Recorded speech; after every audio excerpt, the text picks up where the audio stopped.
Hi, this is Robert Clinky-Beard with the Commercial Landscaper Podcast. We're going to take 20 minutes to deliver some amazing content from accomplished leaders and business owners to provide you with some value to scale your business and to become a better leader and push yourself out of your comfort zone. We encourage you to like and share with everyone to spread our messages. I'm super excited to announce our new partnership with Weathermatic. For most landscape companies, irrigation is an untapped gold mine for growth and profit, but labor and process problems stand in the way. So Weathermatic has created a partnership to package mobile technology and software with proven business solutions to tackle the perennial irrigation challenges and take your operations to a whole new level. I encourage you to reach out to Weathermatic and learn more. Cheers, everyone. This is Robert Clinky-Beard with the Commercial Landscaper Podcast. I'm really excited to be joined today by Tom Oyler. Tom, I think we last met down at one of your restaurants and down in Florida.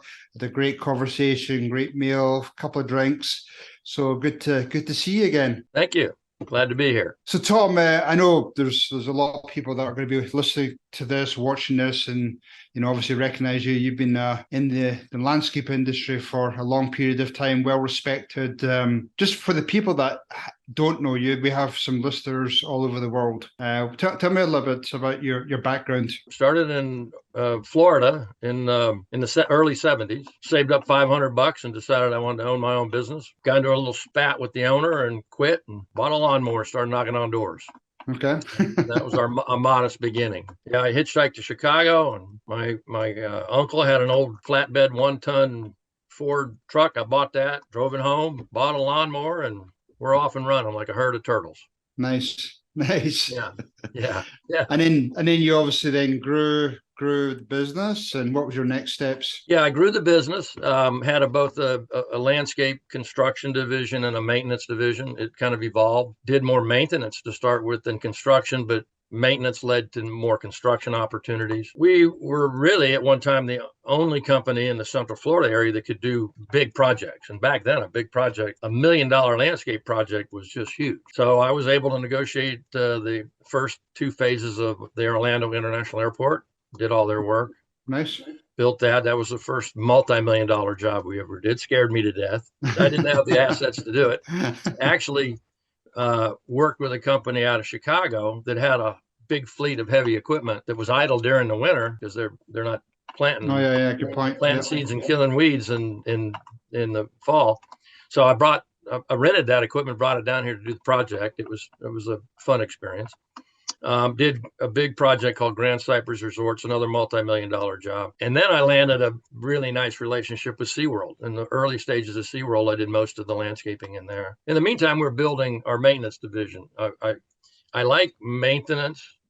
That's why I franchised my landscape operation in U.S. Lawns, the maintenance, rather than the construction. I thought I was equally good at both, but I thought we were equally good at both. I had a pretty dedicated group, good social architecture, good relationships between the team. So we could have gone either way with that, but I like maintenance because it's kind of short cycle renewable business like haircuts and food. Right. And my attitude was, in short cycle renewable businesses, you don't have to sell the customer. You just have to suppress the competition. So, because the customer's got to buy food, he's got to get haircuts. I don't need as many as I used to, but me neither. Some of us do. And really, especially in Florida, you got to get your grass cut. Somebody's going to do that. And so I really worked on how to strategically position myself with the customer. And I always used to say, think like Elmer Fudd, and that's an old cartoon character. Most of the people on this podcast won't remember him, but they look him up. And he was a hunter, always hunting for a rabbit, and the rabbit was always eluding him. And I used to say, to catch a rabbit, you got to think like a rabbit. So my attitude was, to sell a banker, you got to think like a banker. To sell a real estate investment trust, you got to think like that. To sell a hotelier, value chain is entirely different than a restaurant owner. You really have to crawl behind their eyes and build your business processes back to that customer. And I think that was the key to our success. We grew it when I sold my maintenance division to then Environmental Industries, and they had a division called Environmental Care. And Bruce Wilson was the president of that company Yeah, when they remember it acquired well. Remember it our well. maintenance company. I think it was probably one of the first major acquisitions that went down. And I sold that maintenance division and kept the construction division for a few more years. Then they bought that from me, and they ended up finally buying my U.S. Lawns franchise system from me.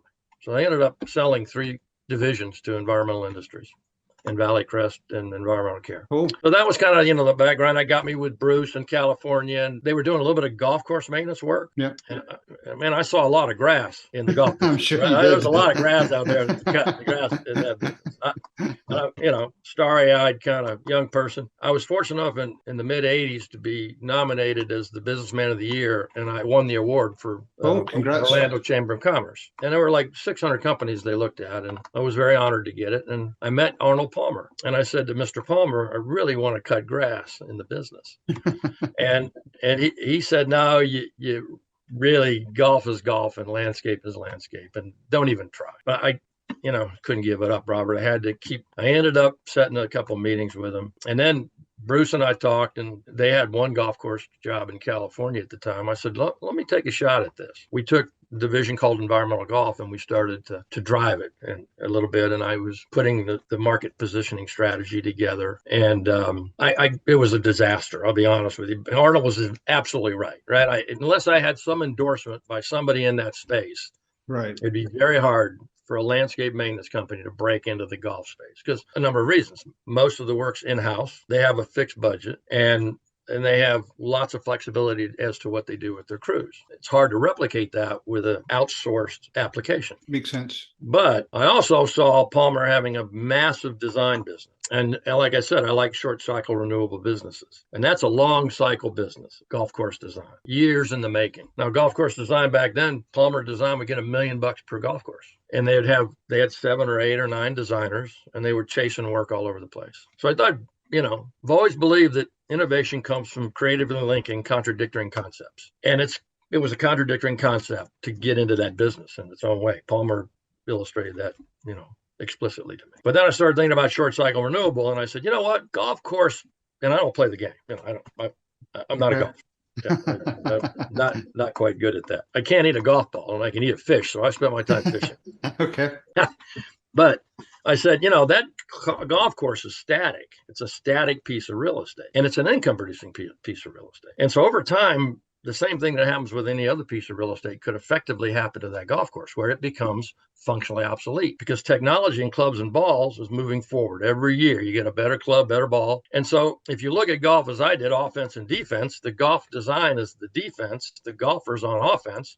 The golfer's getting better equipment. All of a sudden, the defensive ends are sitting on the bench. The bunkers are too shallow, and they lose the guy willing to pay high bucks. So I went to Palmer and I said, look, we'll pay you to do playability assessments on the golf courses we maintain. And you manage playability, and we'll manage the playing surface. And we can pay you a certain amount of money to do this every year. So when your designer is out in Phoenix, we have a maintenance job out there, all he has to do is take his clubs, play our course, and come back and give us a playability assessment from Palmer Design. It'll drive your brand, the Palmer brand. It'll pay for the trip for the guy, right? And I'm keeping my golf course financially feasible so they can pay me. It just made perfect sense. And of course, then we had to figure out the next step is how do we maintain a pricing structure to compete with an in-house operation? Right. And that's all scope and scale. If I'm buying for 20 golf courses and they're buying for 1, if they've got equipment static that's not doing aeration, and I can move it from golf course to golf course. If I can take a Class B superintendent, hook him with a Class A superintendent, a Class A can maintain 2 or 3 courses with B superintendents. We can make the spread we need on the investment. And we were dumping that work into branches that had relatively fixed costs. So while the margins weren't as great as you were getting in landscape maintenance, the extra revenue dump into the branch sometimes really made a difference in profitability. And I was with that for a long time. And then quite frankly, I decided it was time to do something else. And I sold my interest in the company and took the winnings I had taken from selling my other companies and kind of left the industry. Bruce contacted me and said, hey, why don't we do a little consulting gig? And I said, hey, I got some time. So we hooked up, and that was the beginning of Wilson Oyler Group. Nice. And we had a lot of fun together. Bruce is the quiet kind of guy, and I'm the nut. So a good balance there.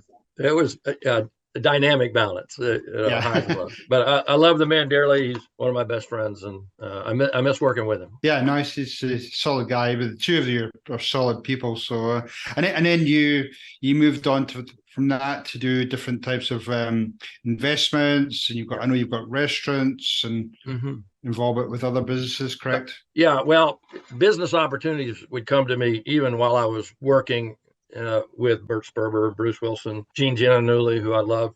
He was the construction manager for Valley Crest. Great man. Great man. I miss him dearly. But, I'm in Florida. I've had a little success, had a little recognition in the marketplace. People would bring me things. And somebody brought me an opportunity to get into the lumber business. So I invested in a lumber mill because, heck, we were buying a lot of mulch. And could sell to myself. So I did that, and somebody brought me some opportunities from real estate. I had really bought a piece of real estate to put a nursery on, decided I didn't want to be in the nursery business as a landscape contractor, that the open market was a better venue for us to buy. I decided to develop the real estate, and that got me into real estate development. And I've done probably, I don't know, 1.5 million square foot of warehousing and flex buildings over my time. Yeah, kept some, but sold a lot in 07, 08 when I saw everybody getting into the business.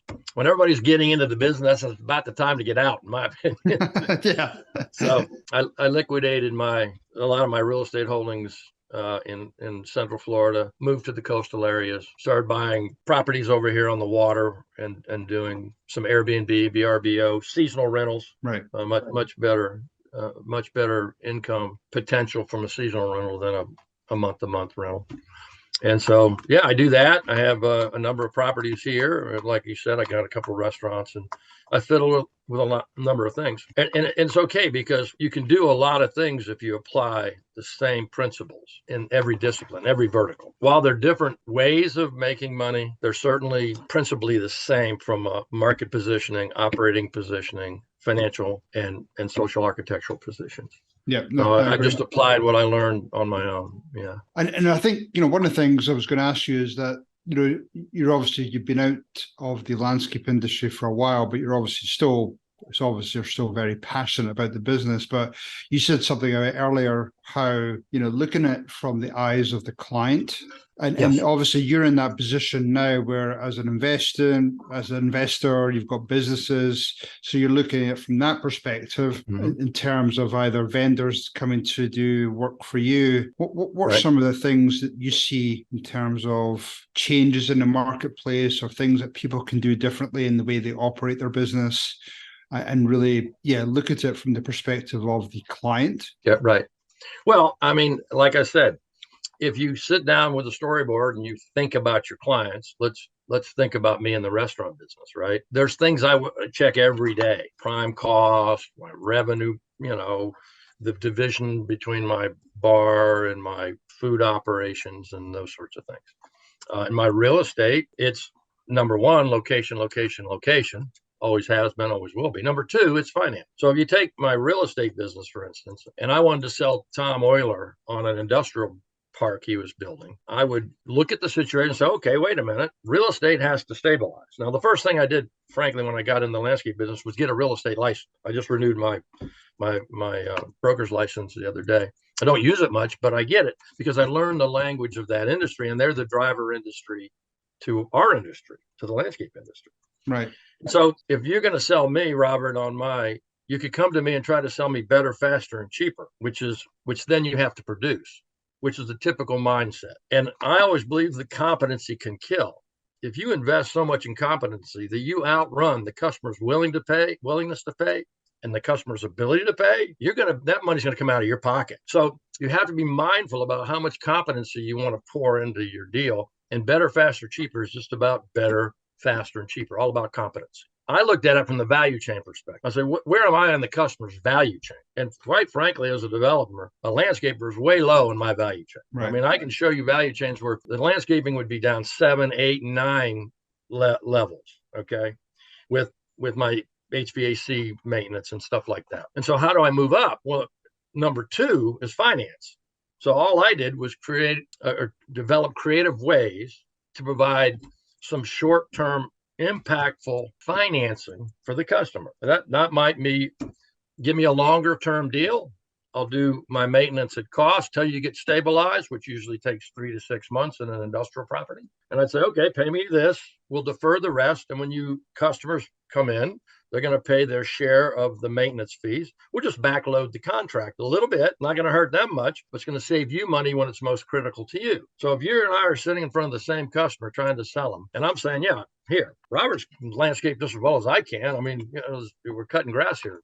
For goodness sakes. We're going to be sensitive about responsible enhancement sales to you. We're not going to sell you for the sake of selling you. We're going to be conscious about your cash flow, which was very effective in the hotel business.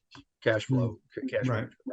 As long as I got paid $100,000 a year for the account, I didn't care when they paid me. I mean, I'd balance my cash flow to their cash flow. And then again, I'm moving into that finance space. So the idea is move up the value chain. It might not be financing for a young contractor who can't do that, but returns in this industry are pretty good. And if you don't eat your seed corn and you build your balance sheet, you'll be able to do some creative things that would allow you to move up the customer's value chain, where you're really investing in the customer. The key there is no bad meat in the camp. You bring a bad customer in and you make a deal like that, you're probably going to get hooked, right? That's true. Yep, good point. Right? I preached it for years. I still preach it. I still do some consulting in the space. No bad meat in the camp. Everybody gets sick. It's got to be selective about your customers. So I would move up the value chain. You're trying to sell them. I'm trying to sell them. You're selling them better, faster, cheaper. I'm selling them a financial idea, and I'm a competent contractor with a good reputation. I generally win that bid, and we did. That's how we grew the business.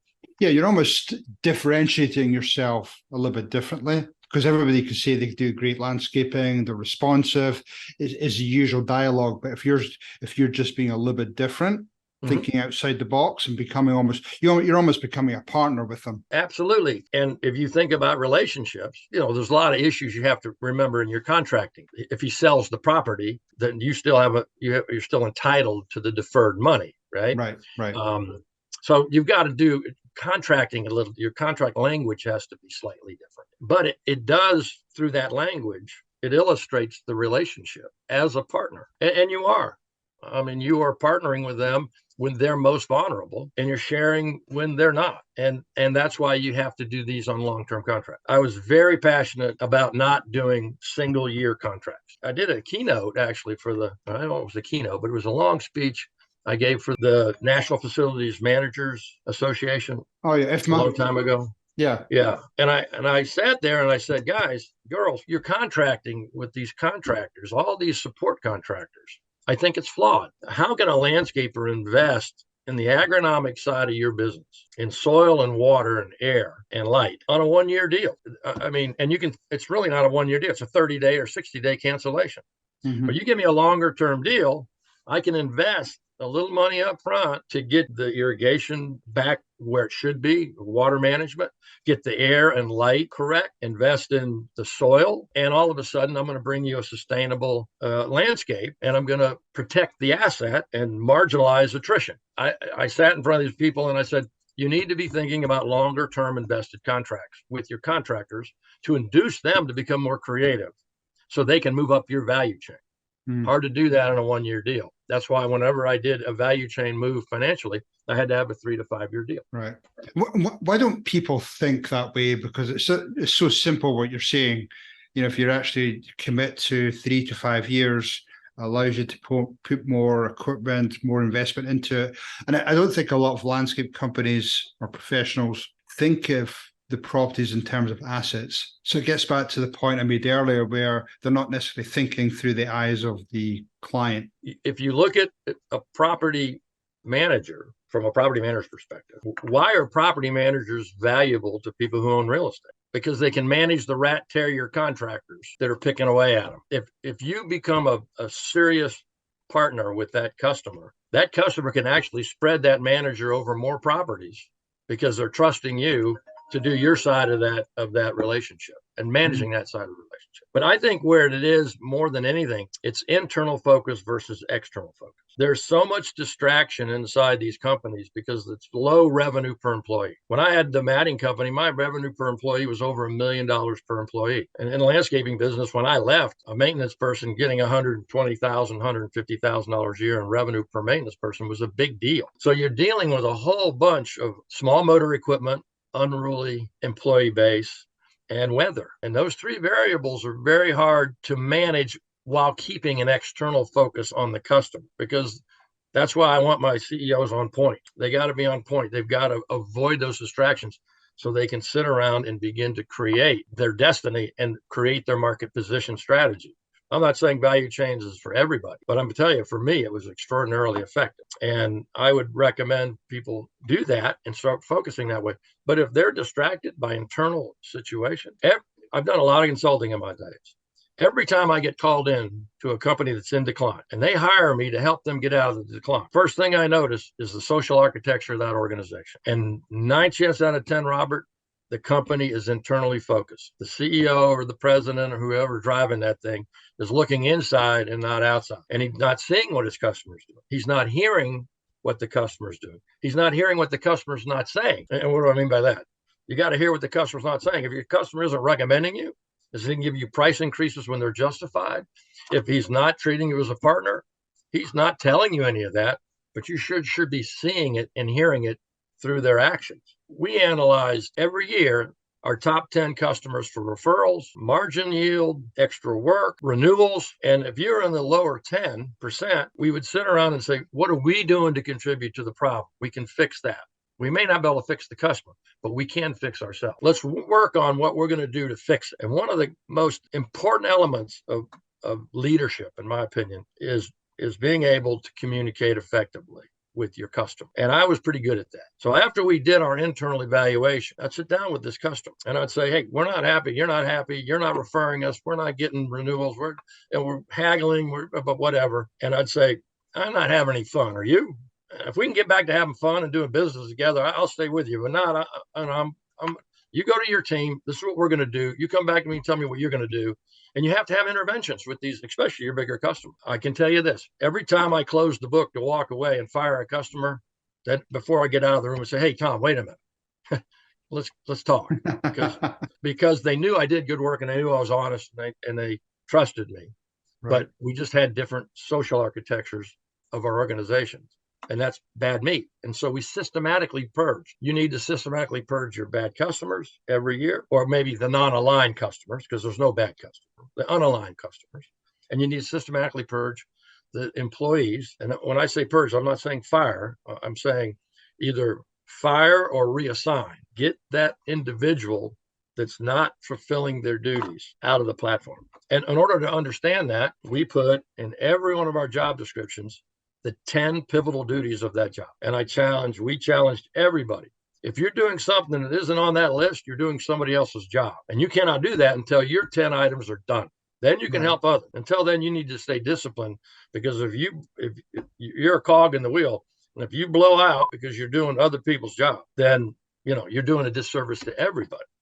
And you break organizational accountability all the heck. When you talk about CEOs looking internally, I mean, I can really understand that. I mean, typically they're dealing with either employee issues, they're dealing with fires in the company, they're typically getting pulled into the weeds to deal with internal issues going on. But you're right, this should be really focusing on the customer, building those relationships. So I think that's such a key point. But when you were out, building the business, trying to find those clients, what would be some of the key characteristics in trying to find that ideal client? What would be some of the things you would look for? Well, I'm a density freak. The crew behind glass is just burning gas and ain't mowing grass. So I would look for density as a key indicator of whether I wanted it. And also, we did something kind of interesting. We did market studies. We actually go into a market like Orlando, for instance, where one of our offices were. Orlando was heavy in resort and hospitality because of the attraction. If you do a market study and you see that 30% of the market is made up in resort and hospitality, you probably want to have about 30% of your business in that space. If industrial, which I loved industrial, especially for U.S. lawns, because our guys would start out learning.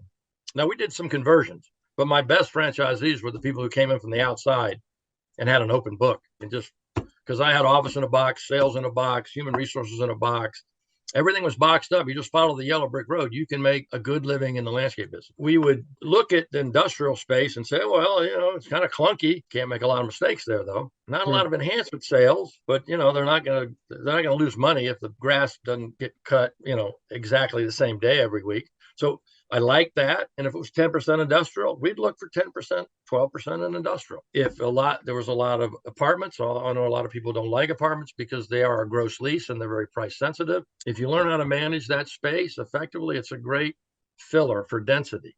And so we tried to stay balanced to the market. That was important. And we tried to build density at the same time. And then, of course, we tried to get customers that kind of thought the way we did. And that takes a good sales process. Like I said, no bad meat in the camp. And the salespersons that represent you all feel many times it's just a numbers game. And sales is just math. I can tell you that for absolute certain. Sales is math. If you know the math and you're watching your database and you're watching how much backlog and bid backlog you have, you can make your objectives by studying the math. But the salesperson has to be taught and trained to think like the client too, and not to worry about the numbers. I never said to a salesperson, I want you to sell $1 million a year in new maintenance or 10 million in landscape. I'd go to my maintenance person. I say, I want you to sell 12 jobs. Can you sell 12 jobs a year? That's one a month. Can you sell me 12? Well, these are the 12 jobs we want. And here's 40 jobs we want. Go get 12 of them. And then we work on value chains collectively and collaboratively, actually interview the customer. I'd go sometimes, find out why they're hiring. If they're hiring you because they're firing the other guy, that's probably not a great sign. But if the other guy's incompetent, then they'll tell you where their pain is. And all you have to do is engineer a solution to their pain by putting yourself in their seat. Yeah, it's not rocket science. It really isn't. And it's simple. Let me tell you this. I've done a lot of things. Return on invested capital in this space for an owner is as high as any industry I've ever been in on an annualized basis. The money I put in, the money I could get out in my landscape company was greater than sometimes real estate, sometimes other businesses.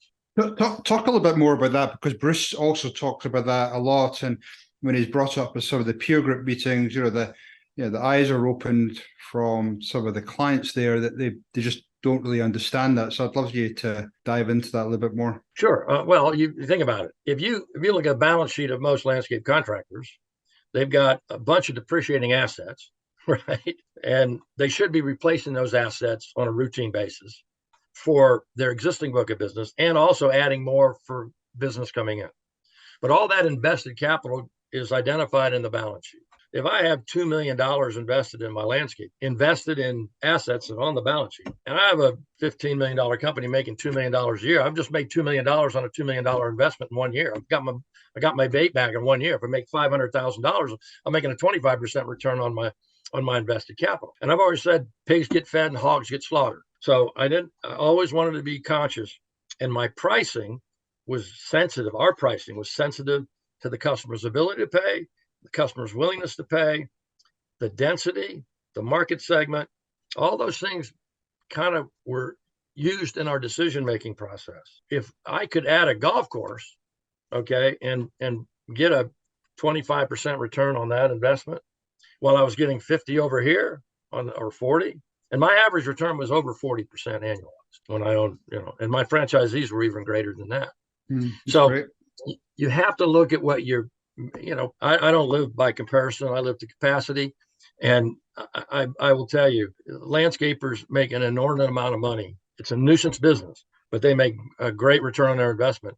And they hardly ever recognize that and accept that as a win and feel good because of the distractions of managing unruly labor, small motor equipment, and that sort of thing. Yeah, and cash flow. Typically, they just look at the cash flow, what's in their bank account. So they're not necessarily looking at the balance sheet. Robert, I'm going to tell you, of all the businesses I've ever run, you run your business by the balance sheet, not the P&L, because a restaurant business is perfect for that. If during the season, I'll turn my seats 7 to 8 times a day in my store, in my restaurants. Right. We print money. But now when the tourists are gone, we eat some of that corn back, right? And I always say, don't eat your seed corn, and people, especially small contractors, start making money.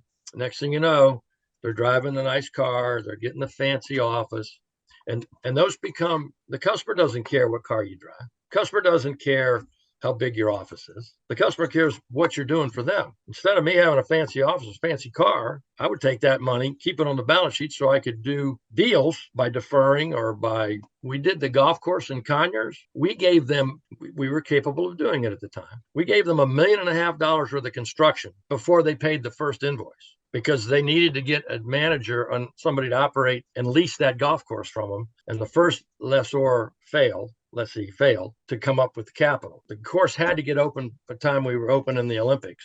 We were doing the equestrian venue. So I made a deal with Roland Vaughn, the city manager. I said, we'll build that golf course. We'll get it started for you. And as soon as you get in, blah, blah, blah. Then I called my friend Arnold Palmer. He came in and finished the design. He helped us find a tenant to lease it. And then so we got paid. But we invested $1.5 million in that customer because we didn't eat our seed corn. Right. And at the end of the day, we built them an $8 million industrial park. We built them the entire equestrian venue. We built them the golf course. And when I left the company, we were still maintaining all those properties. That's awesome. That's a great story. That investment was so critical, but you can't do that if you're not watching your balance sheet. Yeah, that's so true. Tom, we're rapidly running out of time. What were some parting words for, some of these up and coming companies, some of these owners who are still trying to find their feet and figure out where they're going in the industry? There's so many things going on between COVID, between a lot of M&A activity, question marks about the economy. What's some good words of wisdom? I would say, number one, recognize the market is infinite. It's an infinite market, and small companies have finite resources. So if they dedicate finite resources in an infinite market and they don't do a good job of picking those customers and selecting those partners, they're going to have distraction after distraction after distraction. Not only internal distraction, which is typical to the industry, but external distractions from the customer. And so recognize and don't be defensive, be offensive with relationships with the customer. The second thing I would tell them is manage their balance sheet. Focus on the balance sheet, okay? And focus on things that drive returns and create loyalty with your customers. And the third thing is, I think you're awfully keen on this, Robert, from what I know, is hypervigilance and hyper observance in the marketplace to protect your customers' assets, and hyper communication. It's a simple business. I mean, I took, with the U.S. Lawns, I took people that had never been in the industry and made them pretty good contractors over a certain period of time. It's not rocket science. You have to focus and don't get distracted internally. If you look at anything, any company, any country, I say, look at us. We're becoming more and more internally focused. We were externally focused. As we become more internally focused, we become less and less effective in the world, okay?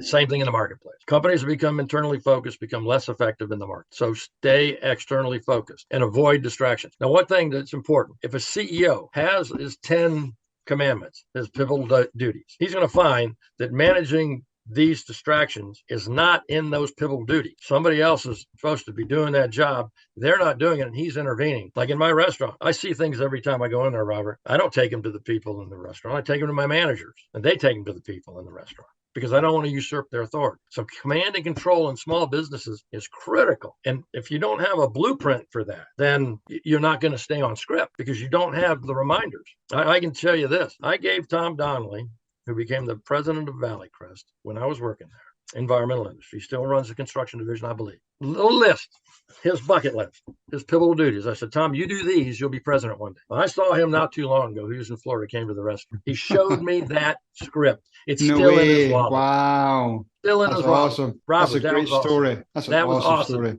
Because he said, I did this. Gabe Davis, my ball player that I manage, who plays for the Buffalo Bills. We playing Monday night. I'll be at the game. I've helped Gabe get through high school and college and into the pros. I manage, I work with a number of professional athletes now and help them. I just help them because a lot of them don't have money and they're good athletes, and my nephew trains them. And I said, Gabe, you're going to the pros, and everybody's good in the pros. You outwork everybody. So I don't know if you can see it, but that was when he caught his 4th touchdown against Kansas City Chiefs. I was at that game, set a record. Cool. And catches. That script says, I outworked everybody. I love that. His pivotal duty was to outwork everybody. He's a good athlete. They're all out good. But every year he gets the Ironman for the Buffalo Bills. He's done it 3 years in a row. He works every day. Took 3 days off last year. 3 days. Make $1 million, took 3 days off. Wow. So I think you got to have your blueprint. His blueprint was outwork everybody. My blueprint that I use is with me all the time. No dumb taxes, treat the customers money like it's my own, work in innovative places, create innovation. I mean, I've got my blueprint for everything I apply. Every small contractor should have that blueprint, and that blueprint becomes the bridge. If you look at what I do as a consultant and what consultants should do, they should be bridge builders. You tell me where you are today. I'll do an analysis of your organization. I'll look at the operating architecture, social architecture, financial positioning, market positioning. I'll come back to you with some hypotheses to discuss with your team. And we're going to build a bridge from where you are to where you want to go. If you don't know where you want to go, how can I build a bridge there? It's a bridge to nowhere. Yeah. So small contractors have to make sure they know where they want to end up, build their pivotal duties, discipline, build that bridge to get there, and then review it. Yeah. Because market conditions, as we found out. That's so true. And unfortunately, a lot of people don't know where they're going. So I think that's where people like you and consultants come in just to help them build that vision of where they're going. So, Tom, this has been tremendous. Thank you. Great insight, great wisdom. Really appreciate your time today to join us. I know it was done last minute, but yeah, as always, it's a pleasure talking to you. And my first podcast. Ah, okay. I love that. Okay, well, Tom, thank you again, and I'll let you get back to your restaurant. And it's always great to see you. We'll keep in touch. Thank you very much, sir. Okay, all the best to all of us. Hopefully that was pure dead brilliant to you, and you got some great takeaways for your business or your leadership role. This is Robert Clinkybeard, and I'd love to get you and your friends to join us in a future journey. So please subscribe to the various podcast channels or visit thecommerciallandscaper.com or wilson360.com. Big thank you again to our partner Weathermatic, and I really encourage you to reach out to them and see about irrigation solutions or partnership with them. Hopefully you have a pure, dead, brilliant day. Cheers, everyone.